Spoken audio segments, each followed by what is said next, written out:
दोस्तों आज की वीडियो में हम डिस्कस करेंगे फिलिप लार्किन की लिखी हुई एक बहुत ही फेमस पोएम चर्च गोइंग के बारे में। ये पोएम वर्ल्ड फेमस पोएम है, इसीलिए इस पोएम को बहुत सारे कॉलेज के सिलेबस में भी शामिल किया गया है। ये काफी लंबी पोएम है। दोस्तों फिलिप लार्किन एक पोस्ट वॉर पोएट के नाम से भी इनको जाना जाता है कि एक पोस्ट वॉर पोएट है। जब वर्ल्ड वॉर सेकंड हुआ था, उस वॉर के खत्म होने के बाद जब हालात बहुत ज्यादा खराब थे, बहुत सारे लोगों की जानें चली गई, तो बिल्कुल साइलेंस सा माहौल था, बिल्कुल चुप्पी सी फैल गई थी। लोगों ने चर्च में आना जाना बंद कर दिया था। लोगों का बिलीव जो है वो रिलीजन को लेकर, गॉड को लेकर एकदम से खत्म हो गया था। लेकिन चर्च की क्या वैल्यूज है, इस पोएम में डिस्कस किया है फिलिप लार्किन ने। तो लाइन टू लाइन आज हम इस पोएम को डिस्कस करेंगे। शुरू करते हैं। Once I am sure there is nothing going on. और अब मुझे इस बात का पता है, कभी यहाँ पे पक्का श्योर है कि अंदर कुछ नहीं चल रहा है। कहाँ कुछ नहीं चल रहा है वो अगली लाइन में हमें पता चलेगा। स्टेप इनसाइड, और मैं आगे बढ़ता हूँ। Letting the door third shut, और मैं दरवाजे को बंद होने देता हूँ। थर्ड का मतलब है यहाँ दोस्तों एक तरह से डल और लाइफलेस साउंड, कि जब दरवाजा बंद होता है तो एक डल सी साउंड आती है।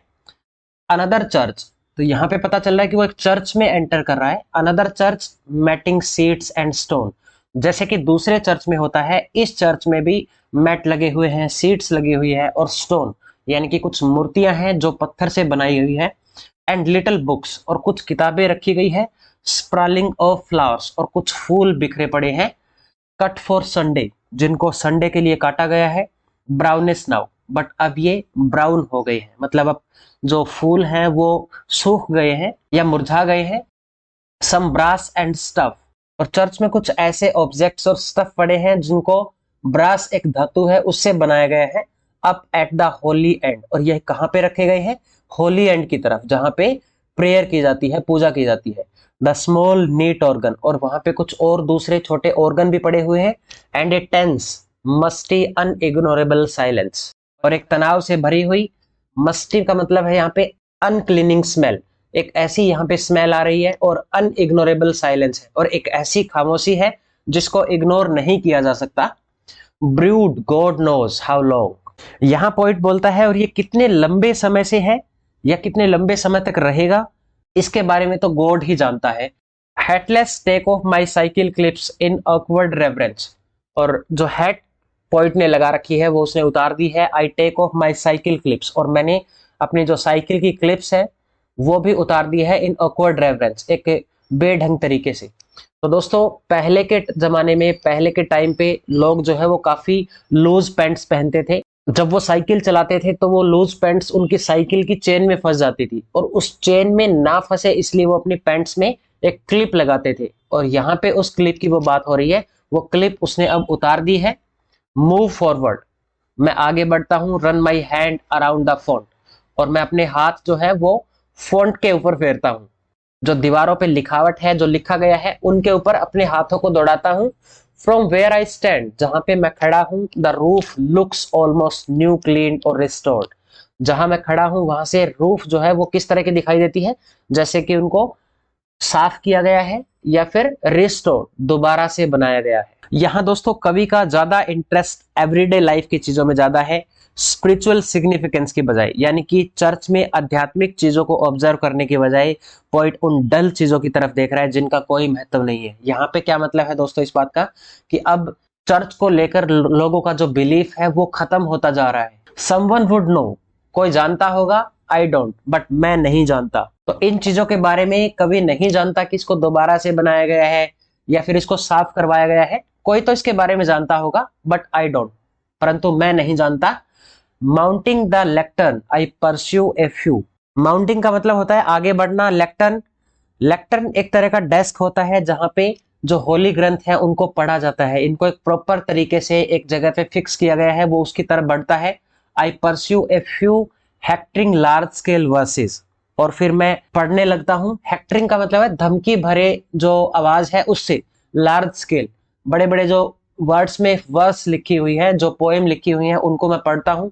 And pronounce here endeth, और मैं फिर प्रोनाउंस करता हूँ here endeth. Here endeth का मतलब है यहाँ आके खत्म होती है। Much more loudly than I would meant, और ये जो वर्ड्स हैं हेयर इन डेथ, ये वर्ड्स पोइट बहुत तेज आवाज में पढ़ता है। द एकोज स्निगर ब्रीफली, और ये जो इको है, ये जो गूंज है, ये कुछ समय तक गूंजती है, क्योंकि अब चर्च पूरी तरह से खाली है, इसलिए इसकी गूंज जो है वो कुछ देर तक सुनाई देती है। बैक एट द डोर, और फिर पिछले दरवाजे से आई साइन द बुक, मैं उस बुक पे साइन करता हूँ। चर्च में जो लोग आते जाते हैं वो एक तरह से अपनी एंट्री करते हैं ताकि पता चले कि कितने लोग आए हैं या कौन कौन यहाँ पे आया है या गया है, तो वो इस तरह से साइन करते हैं। तो पोइट ने भी उस बुक पे साइन किए, डोनेट एन आयरिश 6 पेंस, और उसने एक डोनेट किया आयरिश 6 पेंस। ये एक करेंसी है दोस्तों आयरलैंड की, लेकिन यहाँ पे पोइट इंग्लैंड की बात कर रहा है, उसने इंग्लैंड के चर्च में एक आयरिश करेंसी को डाल दिया। मतलब ये एक तरह की करेंसी है जो अब इंग्लैंड में किसी काम की नहीं है, मतलब उसने चर्च में एक एक्सपायर्ड सिक्का डोनेट कर दिया। Reflect the place was not worth stopping for, और फिर वो आगे बोलता है कि ये जो जगह है ये मेरे रुकने के लायक नहीं है, मेरा यहाँ पे कोई फायदा नहीं होने वाला है। येट स्टॉप आई डिड, परंतु मैं यहाँ पे रुका। इनफैक्ट आई ऑफन डू, और मैं अक्सर ऐसा करता हूँ। इस बात का मतलब है दोस्तों पोइट अक्सर इस चर्च में विजिट करता रहता है, एंड ऑलवेज, और हमेशा, एंड अंत में, much at loss like this, मैं हमेशा ऐसे ही सोचता हूँ कि मेरा यहाँ पे रुकने का कोई फायदा नहीं है, मेरा यहाँ पे नुकसान ही हुआ है। लेकिन फिर भी वो हमेशा की तरह यहाँ पे रुकता है। वंडरिंग, वो आश्चर्य करता है, व्हाट टू लुक फॉर, कि मैं यहाँ पे क्या ढूंढने आया हूँ। मतलब पोइट को इस बात का आश्चर्य होता है कि मैं यहाँ पे भटकते हुए क्या ढूंढने के लिए आया हूँ। When churches fall completely out of use, जो ये चर्च है जब ये कंप्लीटली पूरी तरह से आउट ऑफ यूज हो जाएंगे, यानी कि रिलीजियस लोग जब यहाँ से खत्म हो जाएंगे, what we shall turn them into, तो हम इनको किन चीजों में तब्दील करेंगे। चर्च की यहाँ पे बात हो रही है कि ये जो चर्च है जब रिलीजियस लोग खत्म हो जाएंगे, लोग यहाँ पे आना जाना बंद कर देंगे, तो हम इन चर्च का क्या करेंगे। इफ वी शैल कीप, अगर हम इनको रख लेते हैं, ए फ्यू कैथेड्रल्स, कुछ एक गुबंदों को क्रॉनिकली एक सीक्वेंस में ऑन शो, दिखाने के लिए, दिखाने से यहाँ पे मतलब है क्या इनको म्यूजियम में तब्दील कर दिया जाएगा। Their parchment plate and pyx in locked cases, जो यहाँ पे ऑब्जेक्ट्स रखे हुए हैं, पार्चमेंट होते हैं जो पुराने ओल्ड टाइम के कागज के टुकड़े हैं, या प्लेट्स हैं, पैक्स जो मोमबत्तियां जलाने के जो स्टैंड होते हैं, उनको लॉक करके एक केसेस में रख दिया जाएगा। And let the rest rent free, और बाकी जो चीजें हैं उनको रेंट फ्री कर दिया जाएगा।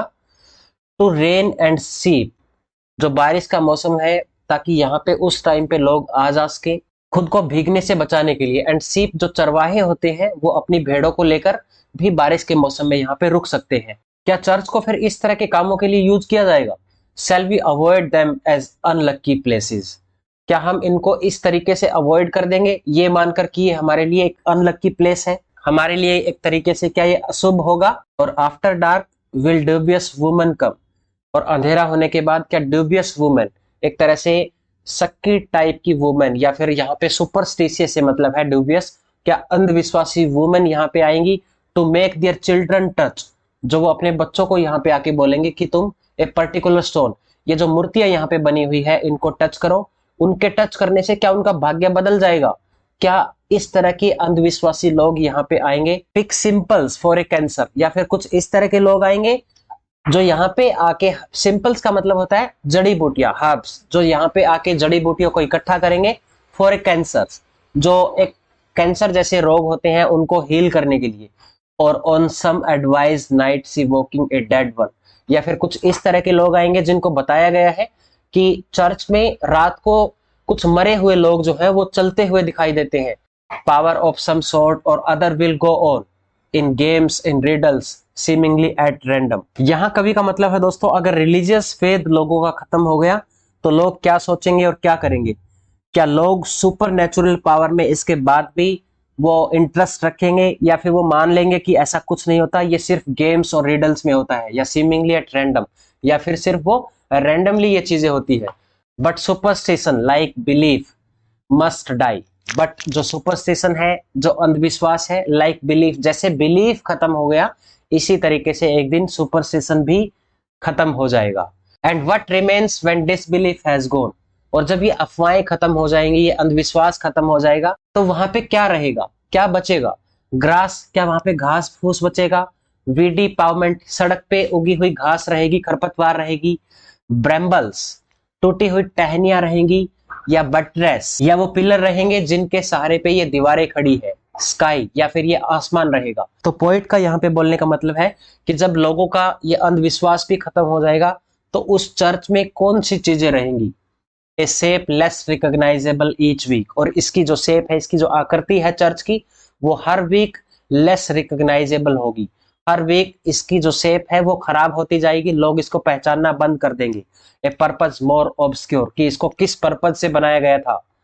I wonder who will be the last, और कवि यहाँ पे ये सोचता है कि यहाँ पे जो आने वाला सबसे लास्ट में कौन होगा, द वेरी लास्ट, जो यहाँ पे सबसे आखिरी में आएगा।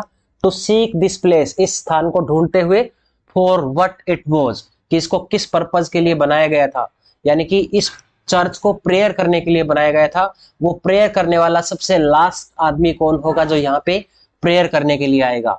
One of the crew that tap, और भीड़ में से कौन वो आखिरी बंदा होगा जो यहाँ पे आके टैप करेगा एंड जोट लिखेगा एंड नो, और जानेगा व्हाट रूड लॉफ्ट्स वर, कि जो ये रूड है यानी कि ये जो क्रॉस है, क्रॉस जिसपे जीसस क्राइस्ट को क्रूसिफाइड किया गया था, जिसको लटकाया गया था, ये जो क्रॉस है उसके बारे में यहाँ कर जान पाएगा। वो लास्ट आदमी कौन होगा?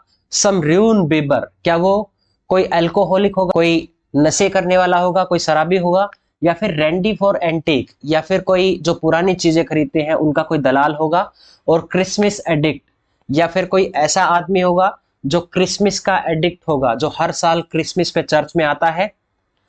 काउंटिंग ऑन ए वीफ, और जो याद करता है of gown and bands and organ pipes and मिर, किन चीजों को वो याद करता है? जैसे फेस्टिवल्स के टाइम पे जो भी फंक्शंस किए जाते हैं चर्च में, किस तरह के गाउन पहनते हैं, मतलब कपड़े किस तरह के पहने जाते हैं, किस तरह के बैंड्स लगाए जाते हैं, और ऑर्गन पाइप्स को किस तरह से बजाया जाता है। क्या इन चीजों को याद करते हुए वो यहाँ पे आएगा? और will he be my representative, वो कौन होगा? या फिर वो मेरा ही रिप्रेजेंटेटिव होगा, या कोई मेरे जैसा ही होगा। बोर्ड, जो जीवन से ऊब चुका है। अनइन्फॉर्म्ड, जिसको जानकारी नहीं है। नोविंग दैट घोस्टली सिल्ट, या फिर वो उस घोस्ट वाली बात को जानने के लिए यहाँ आएगा। डिस्प्रेड या tending to this cross of ground, dispersed का मतलब है इधर उधर घूमना, क्या वो इधर उधर घूमते हुए, या टेंडिंग, टेंडिंग का मतलब है कि एक चीज की तरफ अटेंशन करना, और वो किसकी तरफ ध्यान देगा? To this cross of ground, इस ग्राउंड पे जो क्रॉस लगा हुआ है, क्या वो इसकी तरफ ध्यान देगा? थ्रू सबब स्क्रब बिकॉज इट हेल्ड अनस्प्लिट, और वो इंसान जब सबब से होकर यानी कि आसपास का जो टाउन है वहां से होकर यहाँ आएगा तो आकर देखेगा जो ये चर्च है अब तक अनस्प्लिट क्यों है, ये अब तक टूटा क्यों नहीं, एज इट इज पहले के जैसा ही क्यों है। So long and equably what since is found, और इस चर्च को किस पर्पज के लिए इसी जगह पे फाउंड किया गया था, इसी जगह पे इसको बनाया गया था। ओनली इन सेपरेशन, फिर उसके माइंड में किस तरह के विचार आएंगे, क्या उसकी थॉट्स होगी इस चीज को लेकर कि इस चर्च को किस पर्पज के लिए बनाया गया था। जैसे कि सेपरेशन में जब लोग एक दूसरे से जुदा होते हैं तब वो आके यहाँ पे प्रेयर करते हैं, या मैरिज के टाइम पे, शादी के टाइम पे आते हैं, एंड बर्थ, या फिर एक बच्चे का जन्म होता है तब उसके पेरेंट्स उनकी अच्छे स्वास्थ्य के लिए कामना करने के लिए आते हैं, प्रेयर करने के लिए आते हैं, या फिर डेथ के टाइम पे, या उनको दफनाने के लिए चर्च के बगल में ही उनको दफनाया जाता है, दफनाने के लिए लाया जाता है। क्या इस पर्पज के लिए इस चर्च को बनाया गया था? एंड थॉट्स ऑफ दीज, इस तरह के विचार उसके दिमाग में आएंगे। For whom was built this special cell, क्या इस यहाँ पे एक कमरा और स्पेशल जो है वो बनाया गया है, क्या इन चीजों के लिए इस चर्च को स्थापित किया गया था। फॉर दो आई हैव नो आइडिया, यहाँ पे पोइट बोलता है कि मुझे इसके बारे में कोई आइडिया नहीं है, मैं नहीं जानता कुछ भी। What this accounted frowsty barn is worth, barn एक तरह का बाड़ा है यहाँ पे, और फ्रॉस्टी है अनक्लीनिंग स्मेल जहां से आ रही है, अकाउंटेड भरा हुआ, इस बाड़े में अनक्लीनिंग सी स्मेल आ रही है। It pleases me to stand in this silence here, और ये मुझे खुशी देती है टू स्टैंड, यहाँ पे मैं खड़ा हूं इस साइलेंस में।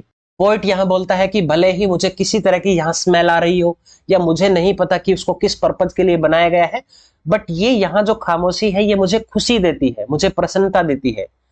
A serious house on serious earth it is, यहाँ दोस्तों चर्च को एक सीरियस हाउस बोला गया है इस सीरियस अर्थ पे, मतलब कि चर्च की बहुत ज्यादा इंपॉर्टेंस है इस अर्थ पे।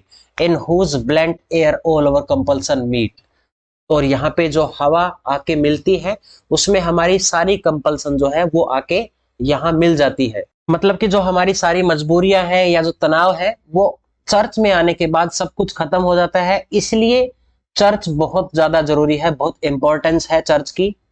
Are recognised and robed as destinies, और जो लोग यहाँ पे आते हैं वो जान पाते हैं अपने रोब्ड एज डेस्टिनीज, अपने डेस्टिनी के बारे में, अपने भाग्य के बारे में। And that much never can be absolute, और इसीलिए ये चर्च जो है वो कभी ऑब्सोल्यूट नहीं होना चाहिए, कभी भी अप्रचलित नहीं होना चाहिए। अप्रचलित का मतलब होता है दोस्तों जो अब यूज में नहीं है। यहाँ पोइट बोलना चाहता है कि चर्च कभी भी ऐसा नहीं होना चाहिए कि उसका कभी यूज ना हो। यहाँ पे लोगों को हमेशा आते जाते रहना चाहिए। Since someone will forever be surprising, और कोई इंसान ऐसा जरूर होगा जो सरप्राइज्ड होगा, जिसको नहीं पता कि उसकी डेस्टिनी क्या है, उसकी डिजायर्स क्या है।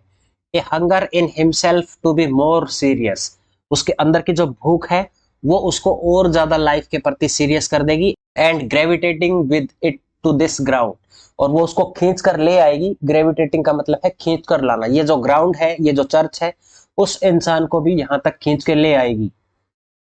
विच ही वंस हर्ड, जिसने ऐसा सुना होगा, was proper to grow wise in, ये जो चर्च है ये आदमी को प्रॉपर ग्रो करने के लिए, उसको बुद्धिमान बनाने के लिए एक जगह है जहां इंसान की बुद्धि का विकास हो सकता है, जहां इंसान आकर स्पिरिचुअल बन सकता है। If only that so many dead lie round, कवि ने यहां बोला है कि चर्च जो है, चर्च ग्राउंड एक बहुत ही मीनिंगफुल जगह है, क्योंकि यहाँ पे बहुत सारे लोगों को दफनाया गया है।